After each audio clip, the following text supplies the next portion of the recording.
penses qu'il suffit de recruter une modèle et de la lancer pour faire 10 000 euros par mois en OFM? Eh ben c'est faux, complètement faux. Sache que 95% des agences OFM ferment dans les 6 premiers mois. 95%, rends-toi compte. Tout simplement car elles n'ont pas les bonnes informations. Aujourd'hui, on va voir exactement pourquoi et surtout comment éviter ce massacre financier. Je vais te donner 10 erreurs de débutants que tu fais en OFM. Tu en fais forcément certaines si tu t'es déjà lancé et si tu n'as pas encore démarré ton agence, tu vas forcément en faire. Donc écoute bien tout ça. Après plus de 2 ans dans l'OFM, je te garantis que des erreurs, j'en ai fait des centaines, donc je sais de quoi je parle. D'ailleurs, la 8e erreur m'a personnellement fait perdre des dizaines de milliers d'euros, donc je te garantis que tu n'as pas du tout envie de la faire. L'erreur numéro 1, c'est le piège du multitrafic. Donc là, soyons honnêtes. Tu te dis peut-être plus j'ai de sources de trafic, plus je vais faire de l'argent. Instagram, TikTok, Reddit, Twitter, tout en même temps. Et ben là, tu fais ta première erreur fatale. C'est comme si tu essayais de jongler avec 4 balles alors que tu ne sais même pas en lancer une en l'air. Enfin bref, tu as compris la métaphore. C'est exactement pareil en OFM. Alors voici ce que tu vas faire concrètement. Tu choisis une source de trafic, une seule. Tu la maîtrises pendant plusieurs mois. Tu crées des systèmes et des processus et seulement après, mais vraiment seulement après, tu passes à la suivante, à ta prochaine source de trafic. C'est ça la vraie bonne manière de fonctionner. D'ailleurs, dans la 4e erreur que je vais te donner aujourd'hui, tu vas voir comment j'ai failli détruire mon agence en voulant aller trop vite. J'ai vraiment failli tout perdre. L'erreur numéro 2, c'est que tu veux fuir le sale boulot. Bon, maintenant parlons de quelque chose qui revient tout le temps. Tu veux déléguer directement le chatting, le posting du contenu, la gestion des réseaux sociaux de ta modèle. Sois honnête avec moi. Tu veux pas faire le sale boulot, on est d'accord? Eh bien ça, c'est une grave erreur, une très grave erreur, parce que tu ne peux pas manager ce que tu ne comprends pas. Ça marche pas. Alors écoute, voici une règle d'or que je suis tout le temps. Ne délègue jamais, je dis bien jamais, quelque chose que tu n'as pas toi-même fait et refait. Concrètement, ça va se décomposer en 3 phases. Première phase, tu fais tout toi-même. Deuxième phase, tu documentes tes processus et tes manières de faire. Et troisième phase, là, tu formes ton premier employé. Et tu te demandes sûrement comment faire pour systématiser tout ça et comment moi j'ai réussi à le faire. Je te montre ma méthode dans la 6e erreur, donc reste bien concentré sur ce que j'ai à te dire. L'erreur numéro 3, c'est l'overdose d'infos. Franchement, là, c'est du vécu. J'ai fait exactement la même chose. Donc, tu vas être là, tu vas regarder 20 vidéos par jour, rejoindre 15 groupes Telegram ou je ne sais quoi. Tu prends des notes partout, tu écoutes tout le monde. Et au final, tu es complètement paralysé parce que tu reçois trop d'informations contradictoires. C'est exactement comme essayer de suivre plein de GPS en même temps. Tu finis par te perdre complètement. Donc, essaye de ne pas avoir des millions de sources d'informations. Trouve des personnes de qualité, comme moi par exemple, sans me jeter des fleurs bien sûr. D'ailleurs, abonne-toi, mets la cloche. Mais sache que différentes personnes peuvent avoir de la réussite et t'enseigner des bonnes choses. Mais si tu les écoutes tout en même temps, tu seras embrouillé et tu vas perdre ton temps. C'est justement une des choses qui fait la force de mon programme VIP par exemple. Je donne une méthode claire, étape par étape, et je ne donne pas 1000 stratégies différentes qui te perdent plus qu'autre chose. L'erreur numéro 4, c'est le recrutement massif. Je vais te raconter comment j'ai failli détruire complètement mon agence. Dans ta tête et dans la mienne à l'époque, ça peut clairement paraître mathématique. Une modèle, 5 000 euros, donc 10 modèles, 50 000 euros. Plutôt logique. Erreur monumentale, mais vraiment. À nos débuts dans l'agence, on a réussi à faire marcher une modèle, c'était l'euphorie totale. On s'est dit, allez, on va recruter massivement. Du coup, boum, une quinzaine de modèles en quelques semaines. Dans ma tête, on allait exploser tous nos revenus. Bon, au final, comme tu t'en doutes sûrement, ça s'est pas passé comme prévu. C'était le chaos complet. Impossible de gérer tout le monde correctement, pas de système, pas d'organisation. Les modèles se plaignaient, les résultats chutaient complètement. J'ai failli tout perdre, vraiment tout. Ce que tu dois faire et ce que j'aurais dû faire à l'époque, c'est simple. Tu démarres avec une seule modèle, tu crées des systèmes reproductibles, tu testes, tu optimises, tu documentes tout. Seulement après avoir fait tout ça, tu dupliques avec une deuxième, puis une troisième et ainsi de suite. Ton agence, c'est une machine. Tu ne peux pas ajouter des pièces avant que ta machine de base fonctionne parfaitement. Et dans la 6e erreur, je vais te dévoiler comment j'ai transformé cette catastrophe-là en un système profitable. Mais avant ça, l'erreur numéro 5, qui est de traiter l'OFM comme un hobby. L'OFM, c'est un business à part entière avec les mêmes exigences qu'une entreprise traditionnelle. Toutes les manières de faire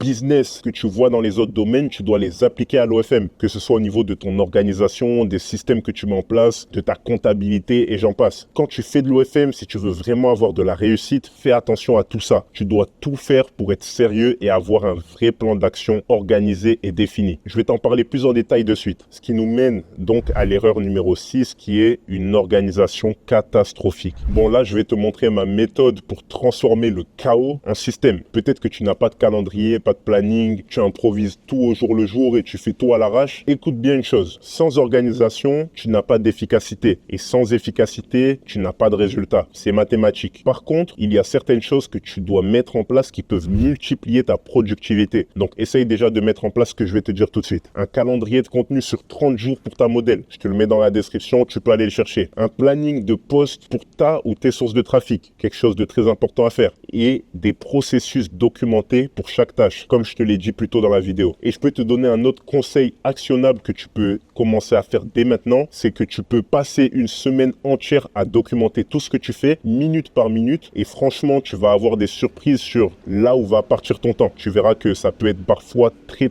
impressionnant. La 7e erreur, c'est de négliger l'humain. Ça peut devenir très compliqué pour toi si tu traites tes modèles comme des robots ou comme des machines à argent. Et elles vont te le faire comprendre, ça, ne t'en fais pas. Crois-moi, leur mécontentement, tu vas vraiment le ressentir. Tes modèles, ce sont des humains avec des émotions. Et devine quoi? Elles sont la fondation même de ton business. Si elles vont mal, ton business va mal. Donc, tu dois faire attention à certaines choses telles que leur ressenti, le fait d'être transparent sur tes objectifs avec elles, la reconnaissance constante de leurs efforts et au maximum, le plus que tu peux, une écoute active de leurs besoins et émotions. Une modèle heureuse est égale à une modèle productive. Et une modèle productive, ça fait plus d'argent pour tout le monde. Je pense que tu vois très bien de quoi je parle. C'est sûrement ton objectif principal. Donc, fais attention à ça si tu ne veux pas perdre d'argent. Et je pense que tu ne le veux surtout pas. Fais bien attention aux émotions et aux ressentis de ta modèle. Je vais passer du coup à la 8e erreur qui est la perte de contrôle total. Et surtout, c'est celle qui m'a fait perdre des dizaines de milliers d'euros. Pour te donner un peu de contexte, je travaillais avec une de mes meilleures modèles. On avait une relation de confiance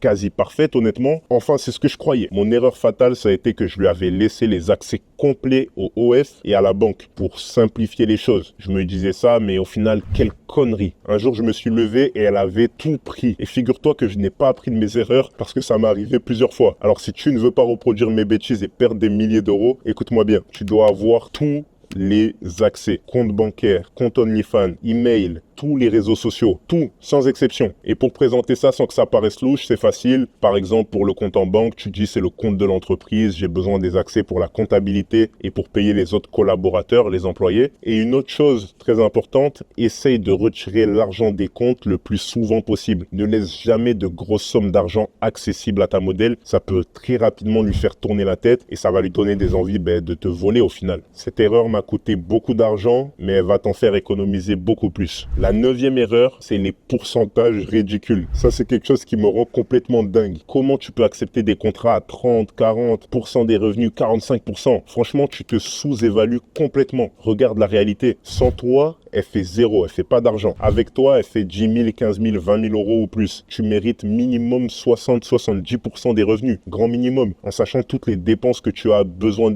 d'effectuer pour faire grossir le compte. La seule exception, c'est si elle a déjà une grosse communauté et que tu fais juste de l'optimisation. Tu peux accepter dans ces cas-là 50%. Quand tu vas négocier avec elle, tu lui fais comprendre que tu construis son business de A à Z et que ton expertise vaut ce pourcentage-là. Point barre, point final. Et la 10e erreur, c'est l'impatience. Et ça, c'est le dernier point. Tu dois être patient. Tout simplement parce que même si c'est, selon moi, le meilleur business à lancer aujourd'hui, l'OFM reste un business, comme je l'ai si bien dit. Tu dois tester, faire les choses correctement, avoir les bonnes stratégies. Moi aussi, j'ai dû être patient au début pour réussir. Mais actuellement, il y a des manières d'aller beaucoup plus vite, comme avoir un mentoring, par exemple. C'est pour ça que j'ai mis en place mon programme VIP. Les membres de mon programme ont accès à une analyse personnalisée de leur agence, à la correction en temps réel de leur stratégie, à l'accès direct à mon expérience et à mes systèmes, et surtout à des lives exclusifs, et le tout avec des infos que tu trouves nulle part ailleurs et des retours personnalisés d'autres personnes qui ont généré énormément d'argent dans ce milieu et qui vont analyser ce que tu fais pour te corriger également, qui vont aussi pouvoir faire des interventions dans les lives. C'est ce qui peut vraiment faire la différence et permettre à quelqu'un qui démarre en OFM ou qui est de niveau intermédiaire d'exploser et de générer des chiffres d'affaires vraiment intéressants. Par contre, seul point négatif, tu t'imagines bien, les places sont limitées. Donc réserve un appel gratuit avec moi. Dans tous les cas, je te ferai un plan d'action offert et on verra ensemble si tu peux rejoindre le programme VIP s'il y a des places à ce moment-là. Sur ce, c'était tout pour moi pour cette vidéo. Bonne avancée vers la richesse.